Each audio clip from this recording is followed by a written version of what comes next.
Welcome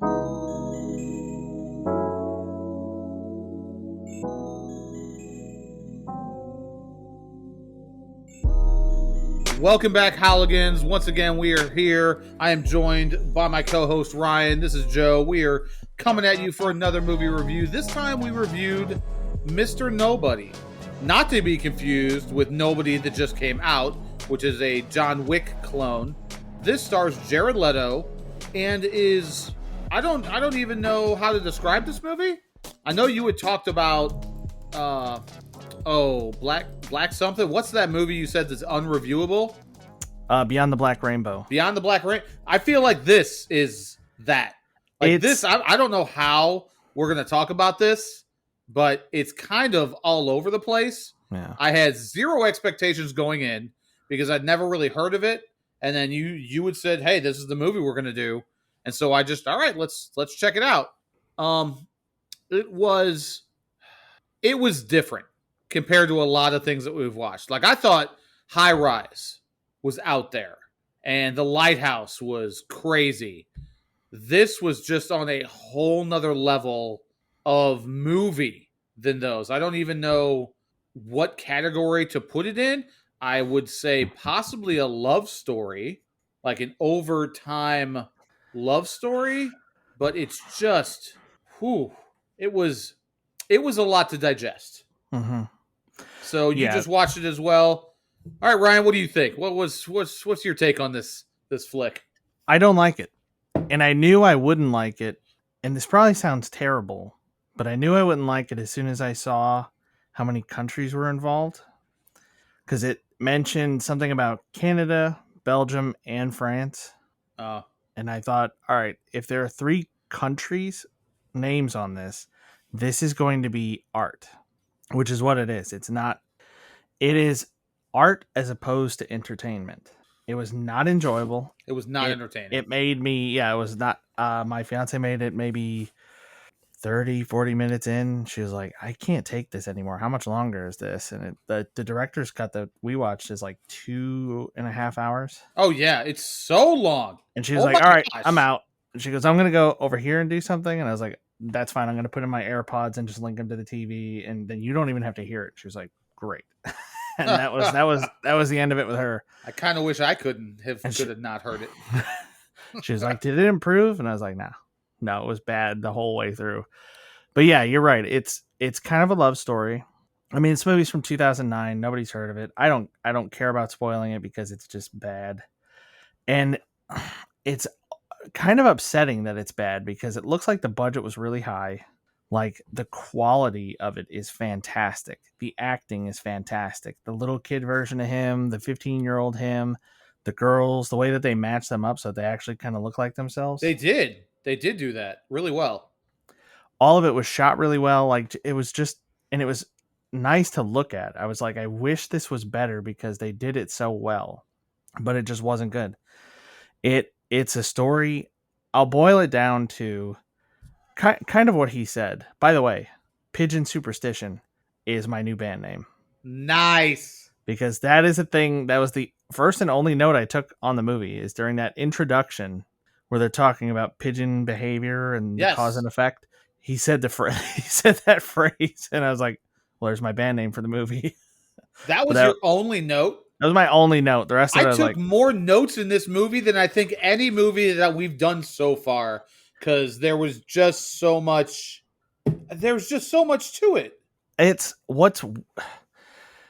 reminded me a little bit of Arrow during some scenes where you're getting present day flashbacks. You know what I mean? You have the like present day and then 5 years ago happening at the same time. But in this, you're flashing between 2009, like what would it be, like 1990-ish? Somewhere around there. And, what was it? 2092. Yeah. Flashing between those, but alternate versions of this guy's life where it's what would have happened differently given different choices being made. So when his parents got divorced, did he go with his mom? Did he go with his dad? He tells both stories. They branch off. You see both versions. You see him with his father who becomes ill and he has to take care of him. You see him with his mother, who goes with the guy that she was cheating with, and he falls in love with that guy's daughter. But It has a it's not different that he falls version. in love with that guy's daughter. He'd already been in love with that guy's What? daughter from Yeah, before already that. had a crush on her. Yeah. Right. Like it's so weird, this movie, and how everything plays out. It's like shows three or maybe even more than three alternate versions of his life all at one time. Like Mm-hmm. there's these three little girls, and we're talking Like 5. I think they're supposed to be about 5. right, kindergarten age ish, a little Yeah. kindergarten, first grade ish, and they see him walking down the street. And Nemo, his name is Nemo, and they're all crushing on him. I thought him being able to see the future somehow was an interesting angle. Like the Mm-hmm. opening scene of this movie is just a bunch of different views of his death, a bunch of different ways that he dies. And throughout the movie, as the course of the movie goes on, you see how those play out. You see how he gets to that point in each one of those. And my first thought when I saw that was, oh, well, that's interesting. I can't wait to see where this goes. But shortly after that, there's a scene with him and his family, one of his families. Mm-hmm. And then things start going backwards, but then he's with the wrong family. He's calling one kid by an alternate universe family's name. And it just, my third note is this movie's insane. So I don't even it was the stuff they did with this movie. I can't say it wasn't interesting. I just don't think it was done, and it wasn't done in an entertaining way. Mm-hmm.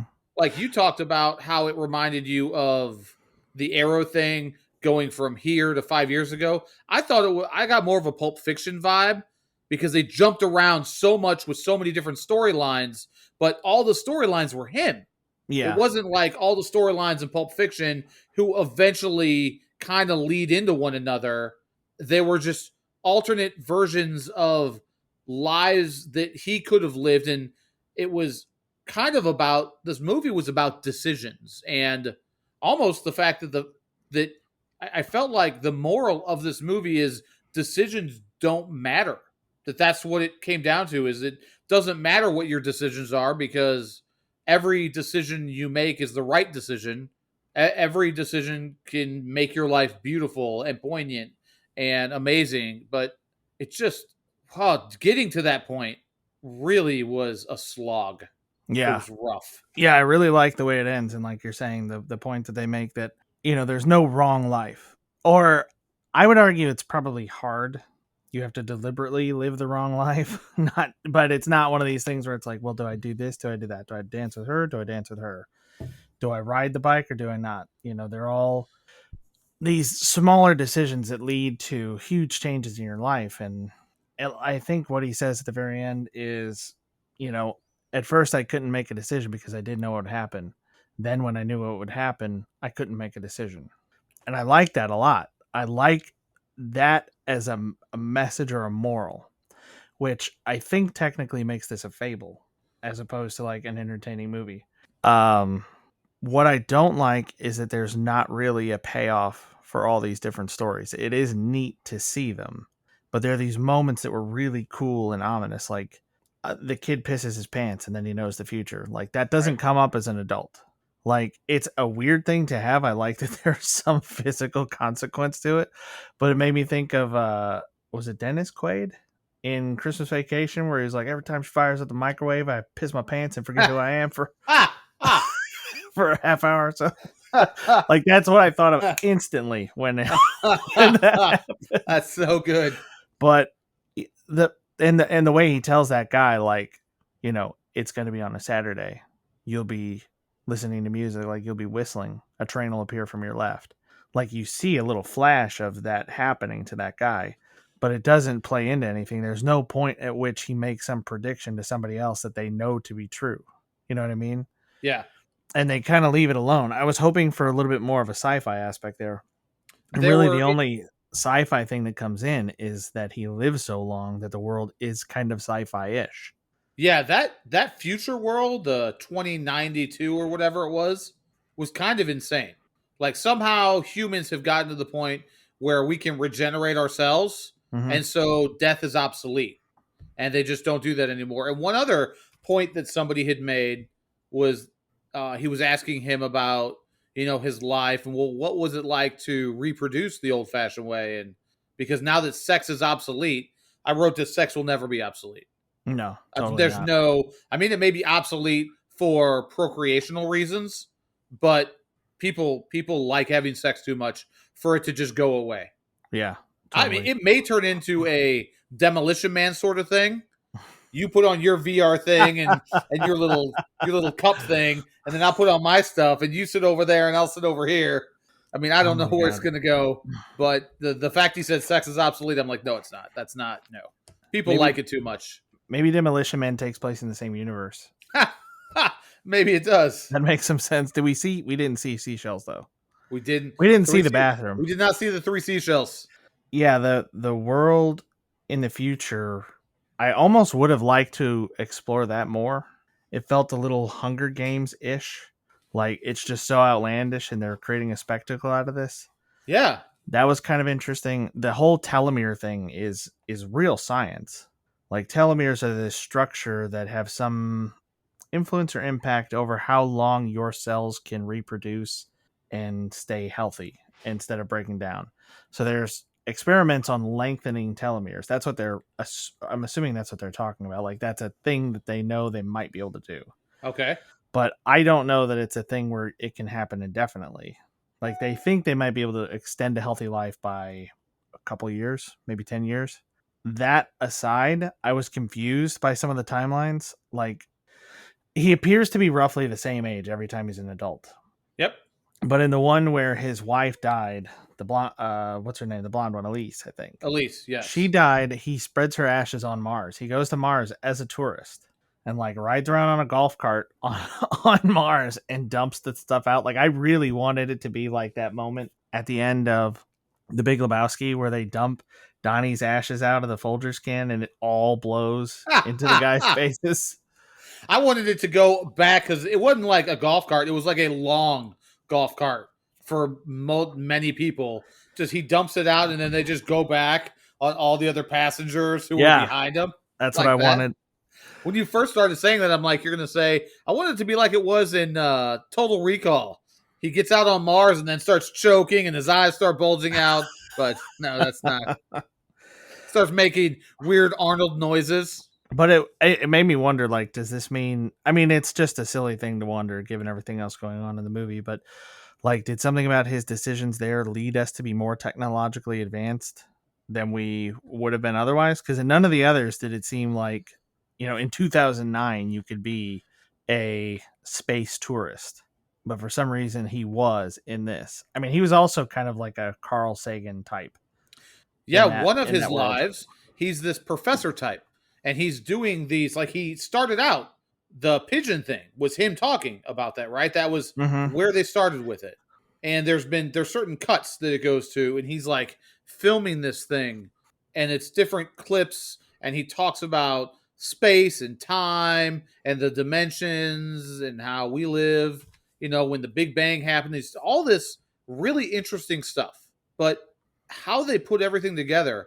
So at one point, something happens, and he's like, "No, this can't happen," and he just rewinds himself in time and makes a different decision. He does that a couple times, but there's so many major that he only does that when he's a kid. At the most, like the 15-year-old kid version of him can do that, but he doesn't ever do that for any consequence when he's an adult.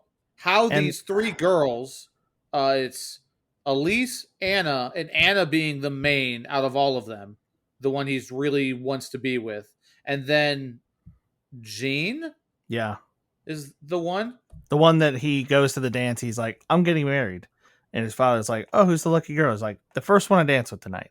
And he's just in that life. He's like very materialistic. He's like, "I'm just gonna get a wife, and I'm gonna have kids, and I'm gonna name them this, and I'm gonna be rich, and I'm gonna have a big house and a pool." Like that's all he cares about. And then when he gets it, he doesn't care about it anymore. He wanted to dance with Elise there. Like that's what his original. He saw her. He wanted to dance with her, but she was trying to be with this guy who's a dirtbag who she's in love with, and that's just what it is. And so he ends up dancing with Jean, and I guess that's how that played out. There's so many weird things that happen in this movie. Mm-hmm. There's a scene that I thought was interesting. Uh, the scene where it talks about before you're born and you're up in heaven and the angel comes down to you. I Yeah. remember that because that thing with the lip, I remember being told that as a little kid. I've never heard that before. I absolutely had heard that before, and I was like, oh, I've never ever heard that come from anywhere else before ever. So that was interesting. The moment, so in this, he has a there's a mommy and a daddy, and it's called The Mommy and the Daddy, and Mm-hmm. that's who we picked to go with. But when they're fighting and she's cheating on him, they're gonna get a divorce, and they're at a train station, and she's like, "Well, I'm gonna get on this train right now," and they make him choose. That's messed up. That is messed up. What? Like he's like 9? And then the mom like leaves and he stays with the dad. And then as the train starts moving, she's like, "Come here, run." Yeah. What? Like, of course the kid's gonna do it because there's a sense of urgency there. It's a little kid. Like that's I just didn't even know what to say. I'm like, oh, that's just crushing. How That's like putting your dog between you and your girlfriend and being like, "Okay, come here," and let let the dog choose. But yeah, it's like that you can do. People do that. Like, dog loves me more. You don't do that with a little kid. Like, hey, 5-year-old, do you want to come with me and live with me for the rest of your life in a different part of the world, or live with him in this part of the world? And your life's completely different either way. yeah, that was insane. Mm-hmm. Lots of this movie was insane. The jumping around, the some of it, some of the things that happened were so out there that they didn't even mesh with anything that had already been established in the movie. Give me an There example. there's a scene later on where he ends up, and this was I thought actually really cool. He A couple times this happens where he wakes up in what feels like a department store. His outfit is the same as the wallpaper and the bedding, and he yanks this tag off the lamp that's next to him. He's like, "What?" And he goes running outside. And there's things outside that are giving him messages to do things. And he's going from one thing to another, and he follows this sequence of clues, and he gets to a house, and all the other houses around it are like nice houses, and this house in the middle of all these is a wreck, dilapidated, boarded up. He goes inside the house, and there's a message from, and this is a adult young man him, but there's a recorded message from the old man him talking to him, talking about how time works, and it flows backward for us, which is just a entirely weird concept. Tenant. It's a Yeah. tenant thing, yeah. But as soon as he message ends, he leaves the house, and all of a sudden, big Skyfoot comes down and crushes the house out of nowhere. I was like, what? I mean, is it just because, and like two guys, and this had happened before to him, like come out and grab him like you would grab somebody to drag them back into the insane asylum? Yeah, like orderlies. That's one of the, like you're saying, that's one of those points that I thought was going to pay off somewhere. But I think that was the second time these guys had grabbed him and dragged him back someplace. Right. And the whole thing gave me these Truman Show vibes. There's a point where he goes through a door and he's behind like the city street and it's just a set. And there's like helicopters flying in sections of the ocean and stuff like that. And Right. it's Dropping in squares of the ocean. yeah. It was, uh, And I didn't understand where that message from the old version of him came into anything. Because none of it was real. Because the old man version of him says like all of this is happening in the mind of a 9-year-old child. It goes like I was telling you the book. Yeah, I think I was telling you. Was it you about the book version of Man in the High Castle? no. The book, spoilers for like a 50-year-old book or however old that is, but the book basically ends with the characters realizing that they're in a book in a like not real version of history. Basically, that's all I can make sense of it because it just ends. And I googled like, what was that? And I couldn't find any answers. There were a bunch of people like that was abrupt. Like, what was that supposed to mean? And Okay. it's like in this, they're like, oh, it sort of the Matrix, but we're in a kid's mind. Like none of this is real, none of it's really happening. But if that's the case, why did the old man leave that message? How did that get there? None of it made any sense at all. That was the roughest part about this movie. Like it's one of those where there's so much it's like just intriguing enough that you want to see what happens. You want there to be a payoff, yet there never is. Yeah. Like there's a guy who sneaks in to visit him as an old man because nobody's allowed to interact with this old man because he's the last mortal they talk about. He's the last person who's going to die. Mhm. And he brings in this super old school recording device that he got out of a museum. And even like he is as confused as the audience is listening to this old man's stories. And Hmm. I can only assume that this entire movie, everything that happens, aside from when you're with the old man, is just recollections of the old man. Like he's recounting everything for us. Right. They don't it doesn't exactly play that so you just know it in the movie, but that's just how it felt.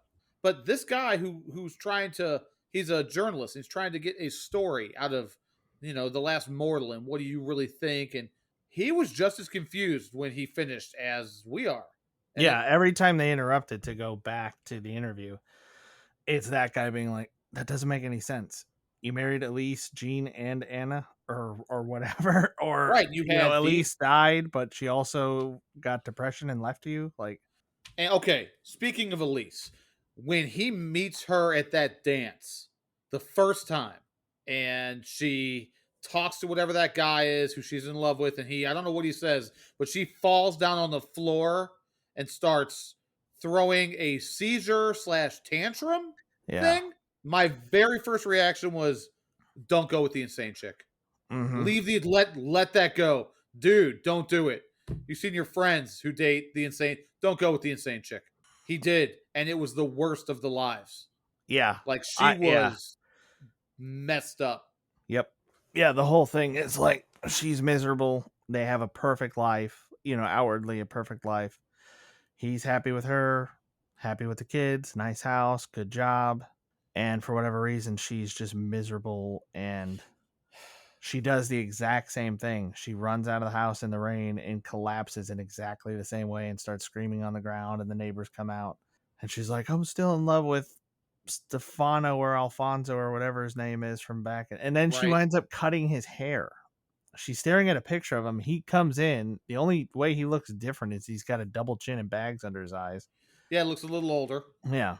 And he just goes on his way and they don't say anything to each other and she just goes back to looking at the picture of him. The whole But thing is so weird. but that's not real because that's one of the things where he's on the typewriter typing a story.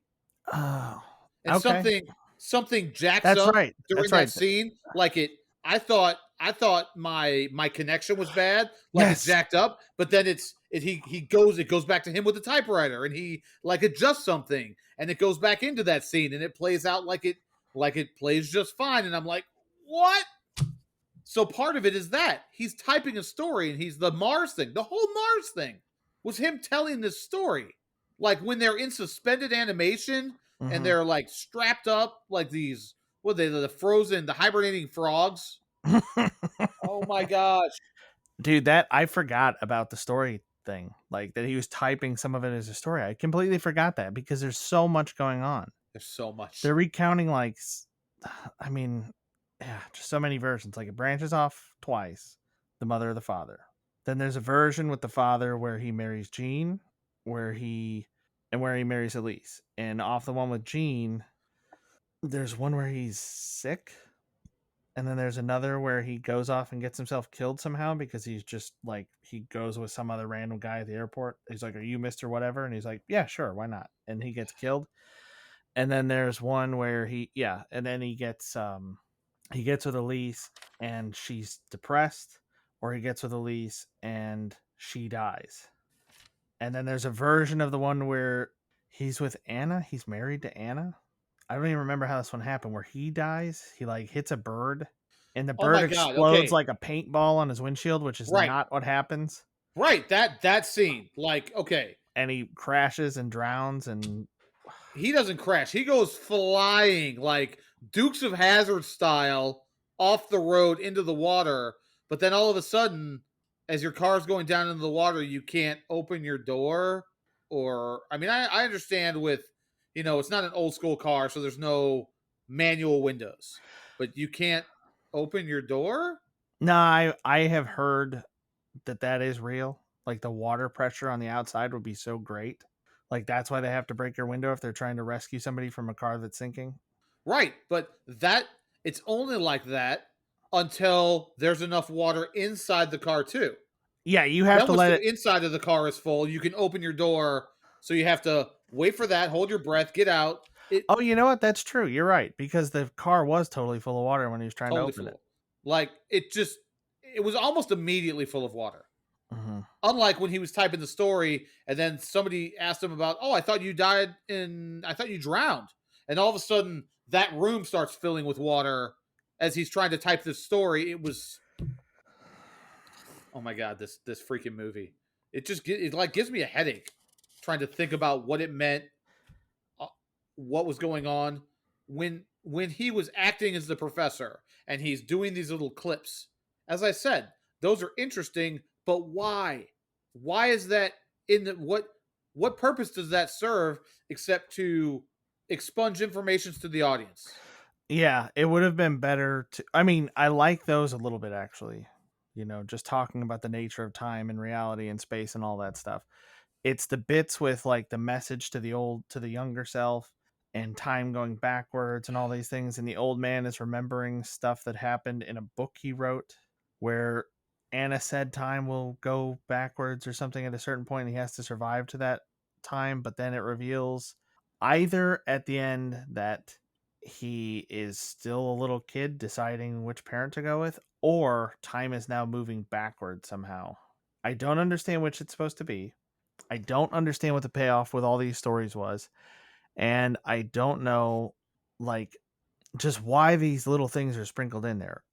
If they had kept it simple, it could have been better. If it was a matter of, I'm giving you 3 accounts of my life or 5 or whatever. There's so many different ways that it branches off. If he would have just said none of it doesn't matter which one's real. And then there's the whole thing of him saying, in this world we don't exist and I don't know why. Like in this world we don't exist. Like he's saying it to his younger self through that video. Yeah, There's no payoff for that either, except I guess where he says like none of this is real because we're all in the mind of a child. right. They're so busy, like just I'm trying And to so find a many way to put things. it so we don't have to list this episode as explicit, but they are I don't know. I don't know. They're just so proud of themselves in their message and their arty farty way of like twisting things around. They It's are they are smelling their own farts in this movie. 100%. there we go. Like Yeah. when you talked about the life that he lives where Elise dies. Like they're just got married, they're in a car, they're pulled up behind a tanker truck that blows up. He survives, but he's got this scar on his face, and he comes home and he's like, "Hey honey, I'm home." But she's an urn on Mm-hmm. this table with those little shrines, got pictures. But leading up to that are these photo areas. Like it's got the light panels in the background and the lights to flash and to take pictures. And it's so he can watch things decompose and then reverse it. I get it. I don't. Man, help me, bro. Help me out. I don't even Hey, know. I'm not here to yuck anybody's yum. If watching something recompose, I guess, is your jam, then good for you. The only thing I was like, oh, I never thought of doing that. I have cameras and I have intervalometers, but I've never thought of that. I wouldn't want all that rotting stuff in my house. Like the trash was 1 day late being picked up and I almost couldn't take it Oh my because we god. had more bags of trash, like like 1 or 2 days extra trash. And it's like, ugh, just the smell of that in the garage. Like I can't take it. So there was a scene with towards the end when he's running around through all these different parts of his lives, I feel like, Mm. and a school bus goes by him. He's trying to run to a neighborhood, and the school bus has an orchestra on it. All wearing those clothes that match the Right. wallpaper and stuff. Yeah. It's just this movie. It's Is just not good. It's almost like the movie had multiple endings that could have happened, but they didn't do them. Maybe they did this on purpose, where there's a mystery of why doesn't anybody know who this guy is?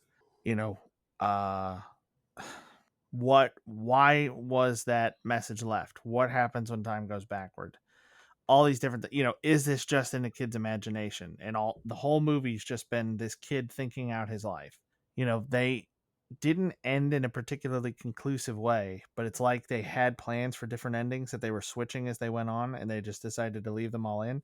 But it's done so well. There's no way that's the case. They wanted it to be this way, Yep. and I It just don't does. It understand feels why. 100% purposeful as to how they did everything. And Yeah, as you said, the acting really well. Really well done. Whether it's the little kids, I thought the 15-year-old him was really good. I did too. He actually really reminded me of a younger Ben Barnes, who was in like Dorian Gray, and he played the younger version of the guy from Stardust. He's been in a couple movies. He Okay. he was the oh my god. Remember Westworld? Yes. The like jerk son of the CEO of the company that is with Yep. The William blonde guy. on no, the dark haired one, the long haired Yeah, one, yeah. the one It's that was with the blonde guy. yeah, with William is when they're Yes, he's younger. got a short beard Yeah, in but that. he's like, yeah, and he's the one who's like, oh, you got to have fun here, and like stabs that guy through the hand and does all this stuff. That's Yeah. Ben Barnes. Okay. There were people in it that I ended up recognizing when the names first started rolling across in the beginning of the credits. I didn't recognize anybody except Jared Leto. I recognize the dad. I've seen him in other movies. I I, couldn't say what I didn't specifically. recognize his name. As soon as I saw him, I recognized him, and he was a character called the Leg from The Replacements. He was their kicker. He was Okay. great. I like that guy. Not Elise, Anna. Anna was played by the girl who was in Inglorious Bastards, who her entire family gets Oh my murdered. gosh, the French girl. Yes, I that that's who makes she so much was. sense. Her mouth, Uh-huh. like the whole structure of her face, looked real familiar. But it's like, it might just be one of those faces. Like one Uh-huh. of those faces is for sure a thing. But okay, Like it. So it's shot well. It's acted well. Even some of the music. I I really like like the some of the music. music I choices. like the different ways that they did um Every Day by Buddy Holly. Yes. I like that they had like rhythmics in there and stuff like that. They had I mean they had a lot of good music in it, and they had it in a different remix or cover for different moods or different time periods. Like as a teenager, Every Day is like punk rock, and as a kid it's, kind of more like the original. So I was surprised at the very end of the movie. He makes it to whatever that date is, April, whatever, or whatever it is on this time. And then that's the moment when time starts going backwards. And he's happy he like dies, but then he wakes up and he's happy as a clam and he's living his life going backwards. And they're playing this song. I was a little surprised they didn't play that song backwards as well. That's a good point. So one thing I'll say about it is it made me want to watch more stuff with Jared Leto. I really don't remember seeing him in much. I know it was a big deal that he was cast as the Joker, and I didn't like him that much as the Joker. Like he was fine. It was a different take, and it's fine. Like each version is kind of for its own time period. Yeah. And I didn't, like I said, I didn't mind it. It's not great. I liked it a lot better in the Snyder cut. Like that version of him and that future thing that we see, Yeah. pretty good. He's really interesting to watch. He's a good actor, and he's got an interesting look to him. He's a very pretty man, but I don't know. There's something about the way they filmed him and the way he behaved and held himself. He seems extremely aware of like where he is and how he looks, and do you know what I mean? In the Yeah, I way thought that he did a very good job in this movie. yeah, I there's may not have liked it a whole lot, but he really he went after it in yeah, this. there's this feeling with Tom Cruise that he is like aware of every single like hair on his body and how it looks and how he's moving and every expression. And I kind of got a similar vibe from him. It's like this guy would probably be great if he had a better movie to be in. And I'm sure he's been in a ton, and people are gonna, be upset that we don't know what they are. He was But in Dallas Buyers Club, and that was good. It okay, I never saw that. was a Matthew McConaughey movie. It was good. Oh, maybe I did see that and tried to forget it. I don't know. Ah, ah, ah.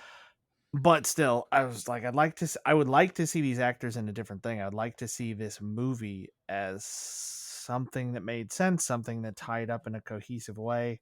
It just never got there. It had all these threads and loose ends, and there were moments that I cared about within it. His love story with Anna, I actually kind of cared about. But there are parts that I felt were unrealistic. Like, I mean, even in the context of this, it's like we've been looking for each other for like 15, 20 years. And we found each other, and I can't handle it. I'm going to leave. Call me. And one raindrop obliterates the phone number. Right, one raindrop because a guy in Brazil who was unemployed boiled an egg. Yeah, I like the whole like anything can Butterfly happen effect for thing. any reason, but Yeah. it's still like just run after it, dude.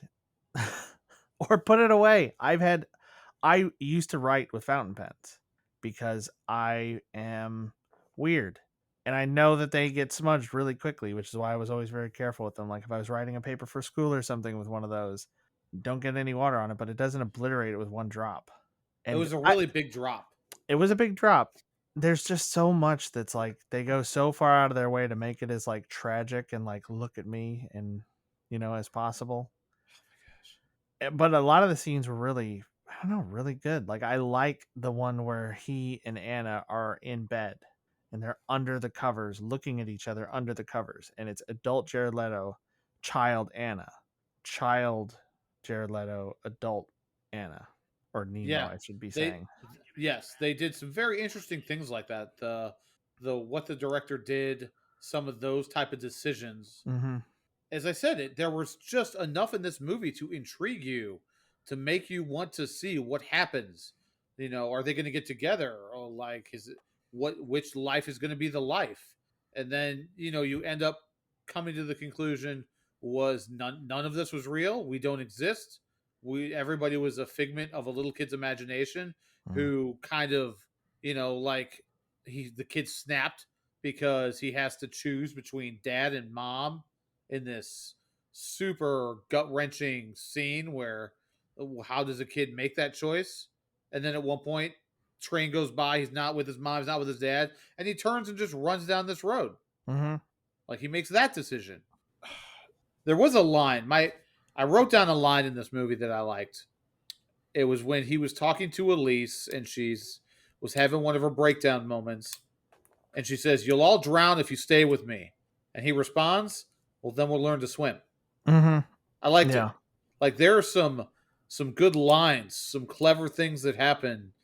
Like the one that you mentioned earlier, where he's describing to obviously the man who he hates, who his mom cheated on his dad with, who is now in. It's before the daughter is brought in, and before he realizes that that's who the father of No, he this. knows. Does he know at that point? Yeah, it shows him When as a the little very first kid. time they introduce him? Yeah, when it shows him as a little kid seeing his mom with this guy before his parents are divorced, he follows the guy and sees Anna sitting on that dock. Right. He does follow him, and he sees See, her as the younger there version. are so many moments we're forgetting them. Like you brought up the typewriter thing. I completely forgot that. And he knew that guy was Anna's father. And just some of the things that the relationship between him and Anna, where the mom and the stepdad leave, and they're being teenagers who were in love, and they're like running around this table like I'm gonna get you before they start making out. And then later on, when he finds her as an adult, they start doing that in this like studio apartment of his, going around a column, Yeah. and they're playing that kind of that same catch you game. It was really nice and yet tragic all at the same time. Mm-hmm. Mm-hmm. Any scene of them together as teenagers made me profoundly uncomfortable. Because in most movies, somebody would walk in on them, and this would be like a branch off moment. For this movie, where it's like, how are things different if they get caught versus if they don't? They don't get caught, but they do know something's up. Like the parents know something's up, and they're like, "You're brother and sister," and she's like, "No, we're not." Yeah. Which is totally valid. Like, what do you expect to happen? You put a 15-year-old boy and a 15-year-old girl together all the time. What do you think is going to happen? Right? That's what happens. Like Like when you two are adults. You were both married to other people. Presumably, both of you were married to other people. And look what happened when you were together. right? Like when you go spend all of your time with somebody else, well, eventually nature takes its course. That's how that works. Like I wrote down in here, his mom was a bitch, just all the time. Did no besides the cheating on her dad and then making her son reaching out, no, run, come with run to try and catch it. Besides that, when he goes to her and that life, she's just not a good person.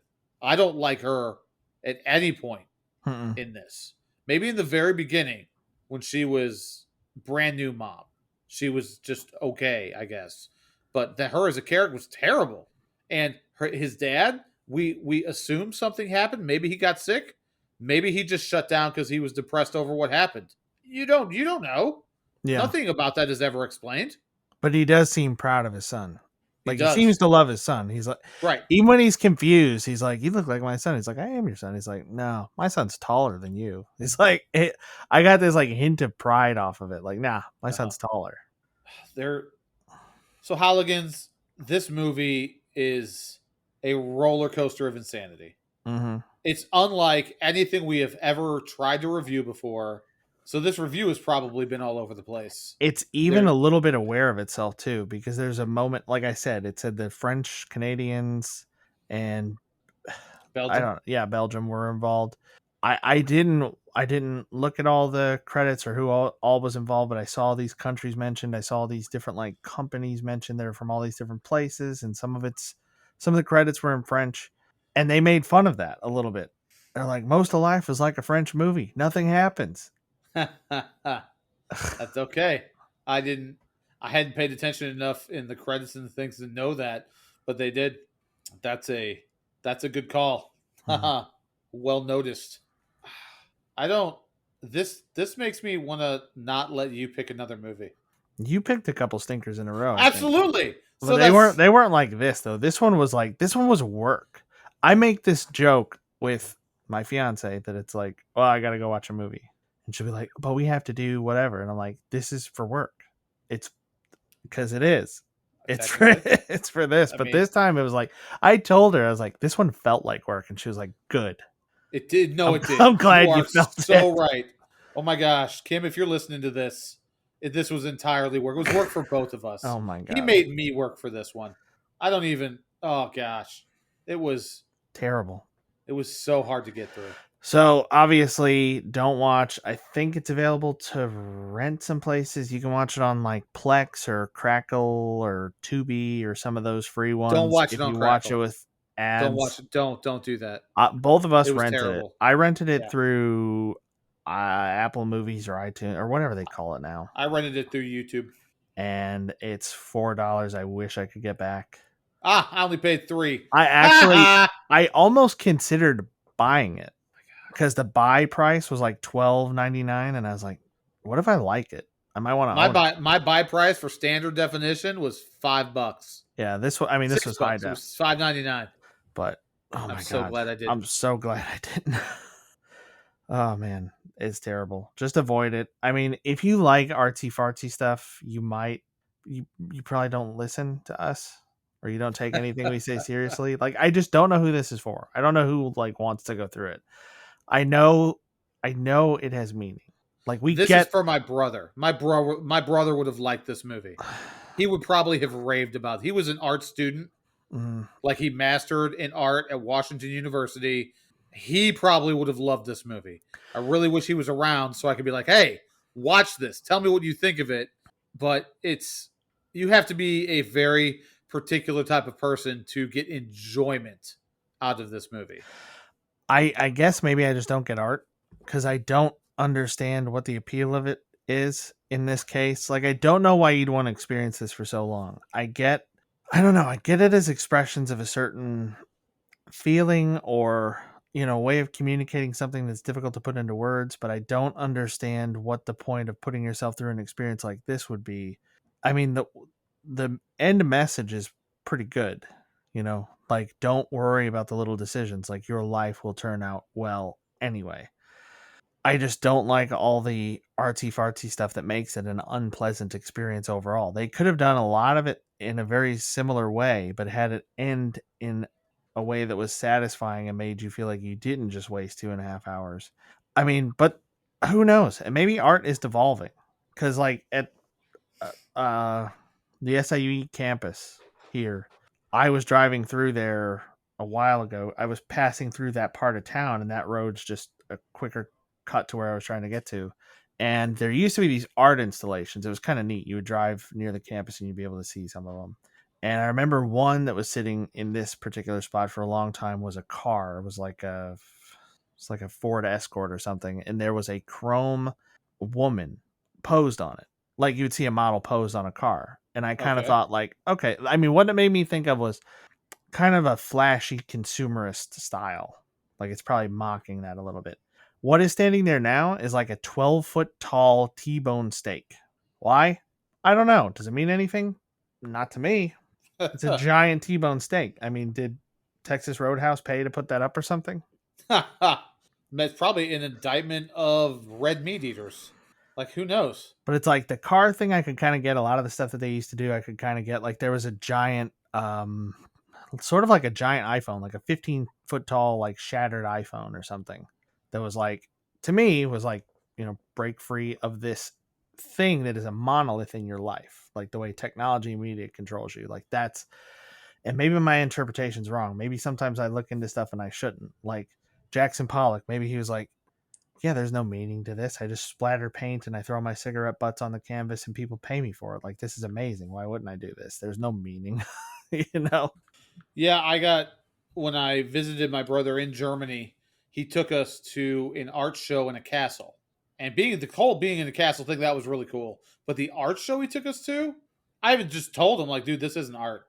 It was like this guy took bits of trash and he piled them up into little piles, like there'd be a paper clip and a button and some paper and it was just boop, that little pile, and that's a piece of art, and then this other bit of trash, that's a piece of art. I'm like, that's not art. I think art is, it's one of those things where if you say, like, I don't get it, you get made fun of. I think everybody's too afraid to admit, like, this is shit. This doesn't make any sense. Like, I'm not. this isn't good, because they'll be like, oh, you just don't understand, because they're all walking around in a cloud of their own farts. I You're keep right. thinking I about don't. like the smug weather front from South Park. Uh-huh. It's just so smuggy around here. Oh my god. Yeah, you can be us people who don't understand art, we're like parents. We just don't understand. I mean, I get a lot of it. I just don't get a lot of it that's going on now. I don't know why a canvas with one colored stripe down it is art. I mean, if you go back 500 years, you have these oil paintings that are like you would recognize anywhere, but or sculptures like David that you would recognize anywhere, or here in St. Louis, the Gateway Arch. Not that old, what, 60s, and Mm-hmm. it's a symbolic gateway to the West. It makes sense. It's not a giant T-bone steak. Imagine if it was a T-bone steak that big. That'd really be something. It'd really be something. What would it be? What would it mean? I don't know. Maybe we should start a GoFundMe and we'll find out. Somebody can tell us. Oscar Wilde said that fashion is a form of ugliness so intolerable it has to be changed every 6 months. I think maybe that's art now too, Okay. right? I mean, Like, this ooh, is terrible. Let's bring something else and it's terrible. I like there. photography still. It's hard to come up with anything too, you know, fart huffing in photography because it has to be a real thing for the most part. I think they did that in this movie with Mhm. that time lapse crap he was doing. Oh god, yeah. No, but time lapse stuff is kind of cool. It is, I mean, but that was creepy. Just like the whole, yeah, let's watch something decompose and recompose. That's weird, but I don't know. We're dragging this out. we could probably ponder on this for a long time. I And don't I want to have ponder on been. this movie anymore. Can But, we just be done? yep, we're done. We can be done. All right, Halligans. Ryan, watch or no watch? Oh, no watch. Please Definitely don't over watch. here, not a watch. Stay as far away from this as you possibly can. Regardless of great acting, shot well, some interesting and unique concepts, but the way it's all put together, oh, that's a whole storm of hell no. 10 pounds and open a 5-pound bag. Got that right.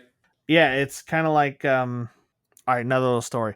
I went to a restaurant one time and I accidentally wound up ordering a hamburger between 2 pancakes that had syrup on it. The burger might have been cooked really well and the pancakes might have been perfect. That's not a combination I wanted. As a thing, it wasn't good. I would never do it again. This was an amalgamation of a bunch of interesting moments and good actors and things like that, and it made a terrible finished product. Terrible finished product. All right, so if you guys want to reach out to us, our email is moviehowl@gmail.com. We're on Twitter @moviehowl. That is Man by Joe. I am on Twitter @manpanda. We would love to hear from you. We put out a call for help and haven't heard anything. So if you're listening, this is for you. If you think this is not for you, it is for you. Jim, if you're listening, this is for you. Write in. We want your reviews. We want your feedback. We want to know what we can do better. So I guess for now, that's it. I've been Ryan. And I've been Joe. And we'll catch you guys in the next one.